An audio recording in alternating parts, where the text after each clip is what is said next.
আসসালামু আলাইকুম এভরিওয়ান, কেমন আছেন সবাই? আলহামদুলিল্লাহ আমরা সবাই ভালো আছি। চলে আসলাম নতুন আরও একটা ভিডিও নিয়ে। আমি তামান্নাস ডায়েরি অ্যান্ড কিচেন থেকে। সকালবেলা ছোট মেয়েকে নিয়ে চলে যাচ্ছি নাবামনির স্কুলে, মানে বড় মেয়েকে আনতে যাচ্ছি। তো নাইফামনিকে যে রেডি করে নিয়ে দুই মা মেয়ে রিক্সা করে চলে আসলাম। পৌঁছে গেছি মেয়ের স্কুলে। এখন মেয়েকে নিয়ে বাসার উদ্দেশ্যে রওনা দিব। তো এই যে নাবামনিকে পিক করে নিয়েছি, নিয়ে এই যে নাবামনির হাতে একটা পেয়ারা মাখানোর দেখছেন, সেটা কিনে দিয়েছি। আর এই যে আমাদের মসজিদটা দেখছেন, এই মসজিদটা কিন্তু অনেক সুন্দর লাগে দেখতে। কখনো ইনশাল্লাহ আপনাদেরকে পুরোটা ভিডিও করে দেখাবো।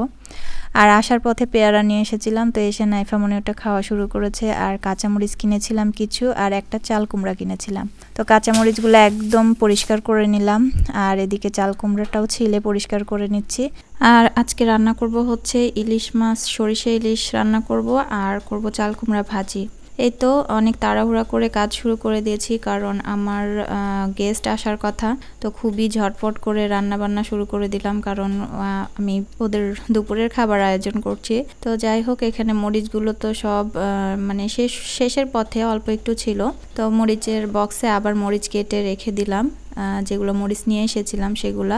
আর এদিকে চাল কুমড়াটা আমি সুন্দর করে ঝিরি করে কেটে নিচ্ছি, মানে এই যে কাটার দিয়ে কুচি করে নিচ্ছি। তো কাটার দিয়ে কুচি করে নেওয়ার পরে এটা হচ্ছে ভাজি বসিয়ে দিব। আর এই ভাজিটা খেতে কিন্তু বেশ মজা লাগে। তো আমার চাল কুমড়াগুলো কেটে নেওয়া হয়ে গেছে। আর এই যে দেখেন কতগুলো পানি বের হয়েছে, তো আমি আবার হাত দিয়ে তুলে দেখাচ্ছিলাম। কাটার সময় কিন্তু পানিগুলো বের হয়েছিল। আর এই ছোট্ট ইলিশ মাছটার মধ্যেও আবার হচ্ছে ডিম ছিল। আমি সেটাই দেখাচ্ছিলাম সবাইকে যে এত ছোট্ট ইলিশ মাছটার মধ্যে ডিম আছে। তো ডিম মানে মাছটা আমি এখন কেটে নিয়েছি, মাছটা কেটে নিয়ে এখন রান্না চড়িয়ে দিব। তো আজকে যেহেতু খুবই তাড়াহুড়ার মধ্যে ছিলাম, তো ভিডিওটাও আমি সেইভাবে করতে পারিনি। আর এদিকে যে ভাজিটা বসিয়ে দিলাম, ভাজিটা শেয়ার করলাম না আসলে, যে পাঁচফোড়ন তেলে দিয়ে যে ভাজিটা করা হয় সেটা করছি। আর এটা কিন্তু খেতে বেশ মজা লাগে পাঁচফোড়ন তেলে দিয়ে যখন এই চাল কুমড়া ভাজিটা করা যায়। তো ওটাকে আমি এখন লাল করে ভেজে নিব। হাই হিটে দিয়েছি, কারণ অনেক পানি বের হবে। যদিও কাটার সময় অনেকগুলো পানি বের হয়ে গেছে, তারপরেও আবার ভাজার সময় পানি বের হবে, তো সেই জন্য হাই হিটে দিয়েছি। আর পাশের চুলায় এদিকে আমি হচ্ছে ইলিশ মাছটা বসিয়ে দিচ্ছি। তো প্রথমে পেঁয়াজ মরিচ দিয়ে দিলাম, পেঁয়াজ মরিচ দিয়ে কিছুক্ষণ নেড়ে একটু ব্রাউন করে নিয়ে এর মধ্যে দিয়ে দিলাম পেঁয়াজ বাটা।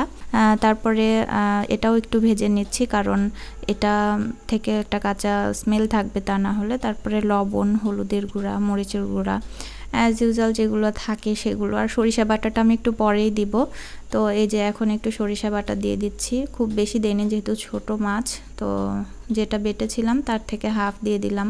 তারপর এর মধ্যে আমি হচ্ছে সামান্য একটু আদা, রসুন, জিরার গুঁড়া এগুলো দিয়েছিলাম। তো মানে সেগুলো স্কিপ হয়ে গেছিলো। যাই হোক, আমি মশলাটা সুন্দর করে কষিয়ে নিয়ে তারপরে এখন মাছগুলো দিয়ে দিচ্ছি। তো রান্না করতে একটা কথা বলি, যদি আমার ভিডিওটা আপনাদের কাছে ভালো লেগে থাকে তাহলে একটা লাইক দিবেন। আর যদি ফেসবুক থেকে দেখে থাকেন তাহলে আমার পেজটা ফলো দিতে পারেন। আর যদি ইউটিউব থেকে দেখে থাকেন তাহলে চাইলে আমার চ্যানেলটা সাবস্ক্রাইব করে আমার পাশে থাকতে পারেন।